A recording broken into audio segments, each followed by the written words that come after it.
Okay, student. Now, turn to the third topic. अब मैंने आपको कहा था ना सीरियली वाइज हम नहीं जाएंगे एज एन सम एक्सरसाइज, हम एक सीक्वेंस में नहीं जाएंगे, हम टॉपिक्स के बेस पर जाएंगे। जैसा कि मैंने बताया था पहले इजी कवर करेंगे फिर हार्ड पे जाएंगे।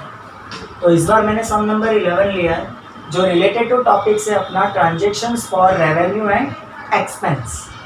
तो revenue that means income and expense तो आप जानते ही हो। इसकी इंफॉर्मेशंस आपने ऑलरेडी चैप्टर नंबर 1 में रिसीव की है, इसलिए मैं इसमें इसका कोई डिटेल में इंफॉर्मेशन नहीं बताऊंगा।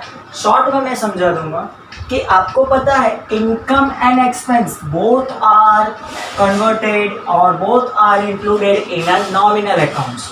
तो ये तो क्लियर हो गया होगा कि आपको ये पूरा जो ट्रांजेक्शन्स आपका रिकॉर्डेड होगा एज पर नॉमिनल अकाउंट्स के बेस पर जाएगा। फिर भी मैं एक बार रिवाइज करवा देता हूँ। तो रेवेन्यू भी दो टाइप्स की होती है, एक आपकी कैपिटल रेवेन्यू होती है और एक आपकी होती थी capital and revenue. And expenditure भी वैसे ही कैपिटल एक्सपेंडिचर रेवेन्यू एक्सपेंडिचर्स दो बेसिस पर होती थी, मतलब एक स्मॉल टाइप्स की इनकम और एक बिग टाइप्स की इनकम। तो आपको उतना डिटेल में इंफॉर्मेशन नहीं ध्यान में लेना है एज पर आवर ट्रांजेक्शन्स। वो थ्योरी बेसिस था जो आप ऑलरेडी चैप्टर 1 में सीख चुके हो। एज पर ट्रांजेक्शन खाली आपको इतना ध्यान रखना है कि अगर आपकी इनकम क्रिएट्स होती है तो कैश कम्स इन, या तो आपको कैश मिलेगा या तो एज योर बैंकिंग ट्रांजेक्शन जो आप ऑलरेडी पहले सीख चुके हो। चेक आपको मिलेगा या फिर कैश मिलेगा। इनकम के बेस पर कैश और अ बैंक अकाउंट डेबिटेड होंगे ऑलवेज, क्योंकि इनकम तभी होगी जब आपके पास पैसा आएगा। और एक्सपेंस क्रिएट्स हो गए तो उस टाइम पर ये सिचुएशंस आएगी कि आपके कैश और बैंक ये दोनों क्या होंगे, क्रेडिटेड होते जाएंगे। क्यों क्रेडिटेड होंगे? क्योंकि एक्सपेंस हमेशा आपका कैश और बैंक दोनों ही क्या करता है, डिक्रीज करता है। तो as per rules of real account cash और bank balance both are decreases, that means both are in credited. Okay, so no more discussion about. Let us go to the sum number 11 in a page number. Take out your textbook, page number 104. 104 पर आप आओगे और start करेंगे हम सम number 11। तो first of all आप draw कर लोगे अपना जर्नल ड्रॉ करने के बाद आपको ऊपर जैसे कि हम हेडिंग लिखते हैं journal entries in the book of Shashank. किसके बुक में हम एंट्री कर रहे हैं? शशांक की बुक में। डेट आपको पर्टिकुलर दिया है, date particular ledger folio number amount. Okay, जैसा कि हम हर बार बनाते हैं, आपको इसकी हैबिट ही पड़ गई होगी। चलो अब हम स्टार्ट करते हैं हमारा सम नंबर 11।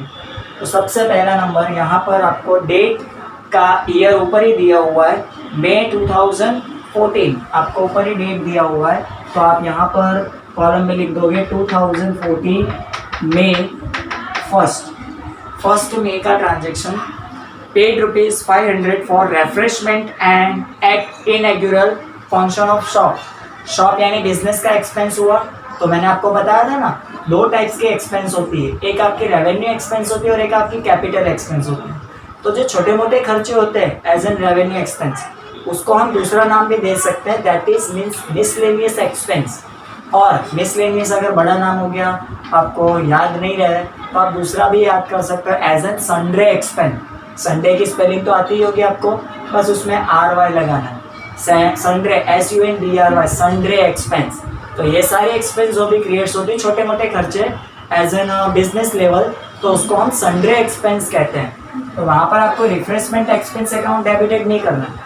छोटे मोटे खर्चे हैं तो किस एक्सपेंस के अंडर में आते हैं क्लासीफाइड कर देना, तो वो सन्ड्रे एक्सपेंस। और अगर बुक पेंसिल ये सब वर्कआउट कर रहे हो, ये सब एक्सपेंसेस क्रिएट्स कर रहे हो, तो वो किस में इंक्लूडेड हो जाएंगे? एज एन स्टेशनरी, जो स्टेशनरी बेसिस से यूजेस है। तो चलो फर्स्ट में तो आपको पता होगा रेफ्रेशमेंट एक्सपेंस के, लेकिन किसका किया है? शॉप का किया। तो शॉप का दैट मीन्स बिजनेस एक्सपेंस हो गया। और बिजनेस एक्सपेंस के बेस पर हम उसको एज ए सन्ड्रे एक्सपेंस कह सकते हैं। Sundry expense account debited, sundry expense account debited to क्या किया है? चेक से किया है, ऐसा लिखा है चेक से नहीं लिखा है तो समझ में आ जाना चाहिए क्या है वो, कैश दिया है। तो to cash account, to cash account. Being आप लिखोगे कितना है आपका, sundry expense account debited to cash account, what is the amount. तो आपकी अमाउंट कितनी होगी, sundry expense to cash. Being आपको लिखना है, उसका मैं स्पेस ज़्यादा नहीं रखूँगा, इसलिए वो आप लिख सकते हो इजीली। तो अमाउंट इज 500,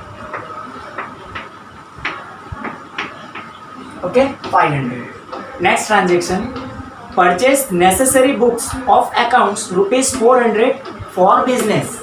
बिजनेस के लिए बुक्स खरीदी है, तो हम बुक्स अकाउंट डेबिट तो नहीं कर सकते ना, वो भी एज एन एक्सपेंस है। और किसके लिए ट्रीट की है, एज एन बिजनेस। तो बिजनेस के लिए ट्रीट की है तो हम उसको क्या कह सकते हैं, एज एन स्टेशनरी कह सकते हैं। सेकेंड डेट का ट्रांजेक्शन आप क्या लिखोगे, stationery, stationery expense account debited to, क्या दिया है आपने, कुछ नहीं लिखा है, that means to cash account. Okay, यहाँ पर आपको बिंग लिखना है। कितना है स्टेशनरी बुक्स, कितने में ली है अकाउंट की, 400 की। बहुत ज़्यादा प्राइस है, अपने गुजरात बोर्ड की तो ईजी आ जाती है। हाँ वो TS अग्रवाल होगी, डजंट मैटर। उसने बुक्स परचेज कर ली है, अकाउंट की बुक्स ली है 400 में। थर्ड नंबर के ट्रांजेक्शन्स, अब हमारी डेट कौन सी आई, थर्ड डेट को कौन सा ट्रांजेक्शन हुआ, तो 200 रुपये उसने वेजेस के दिए और 100 रुपये कैरेज के दिए। तो ये कोई पर्टिकुलर एक्सपेंस के अंडर में नहीं है, ये खुद ही एक एक्सपेंस है।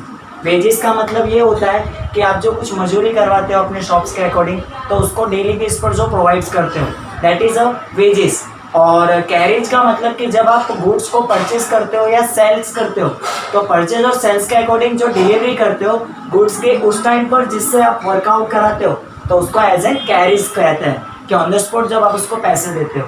तो wages and carriage is a particular expense, तो हम इसको कंबाइन एंट्री में लिख सकते हैं। कैसे लिखेंगे, तो पहला आपने वेजेस पेड किया है, तो wages account debited, second is carriage, carriage account debited, और उन दोनों को किसने पे किया है, एज एन कैश। तो टू क्या आ जाएगा, cash account, okay, to cash account. Amount कितनी होगी, तो वेजेस कितने का है आपका, वेजेस अमाउंटेड है 200 वेजेस, और 100 आपका क्या हो गया, कैरेज। तो ओवरऑल टोटल कितना हो गया, 300। Is it clear. Now turn to the next transactions. 5 date कौन सी है, 5 में क्या दिया हुआ है, तो paid 500 for shop rent and 300 for house rent. Circle the point of house rent, house rent को सर्कल करना है, क्योंकि हाउस रेंट अगर आप दे रहे हो तो हाउस में तो बिजनेस का काम नहीं करते हो ना, तो कौन सी एक्सपेंस हो गई, उसको आपको तुरंत समझ जाना है कि वो आपके पर्सनल एक्सपेंस हो गए। और पर्सनल एक्सपेंस होने के कारण उसको हम क्या ट्रीट करेंगे, एज अ ड्रॉइंग। और जो शॉप रेंट लिखा है वहाँ तो आप एज अ रेंट लिख सकते हैं, शॉप रेंट, हम शॉप रेंट लिखते हैं, शॉप रेंट अकाउंट डेबिटेड, और दूसरा आपका क्या होगा, drawings account debited and to, दोनों को किसने पे किया है, cash account.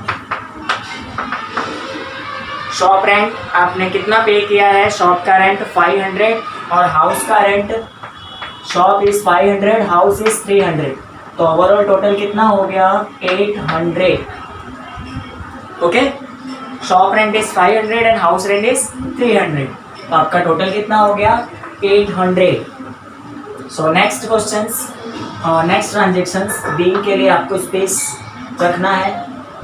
And next is 10 number, 400 receive for commission. Receive word आवे ना बेटा, एक चीज़ हमेशा ध्यान रखना, पेड वर्ड आवे तो वो एक्सपेंस हो गई, लेकिन रिसीव वर्ड आ रहा मतलब आपको रिसीव हो रहा, तो रिसीव हो रहा है इसका मतलब वो क्या हो गया, एज एन इनकम। और मैंने आपको बताया था इनकम में कैश और बैंक डेबिटेड होगा, क्यों, क्योंकि आपके पास वो पैसे आ रहे हैं, और जब आपके पास पैसे आ रहे हैं तो उसको एज एन इनकम आप ट्रीट कर सकते हो।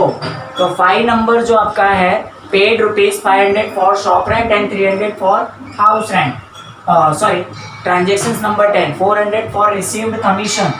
तो कैश में मिला है आपका, तो कैश के अकॉर्डिंग आपका क्या करोगे, cash account debited and to commission receive account, कितना आपको रिसीव्ड हुआ है commission, as an 400। Okay, so आपका कवर अप हो गया एज एन 10 नंबर का ट्रांजेक्शन।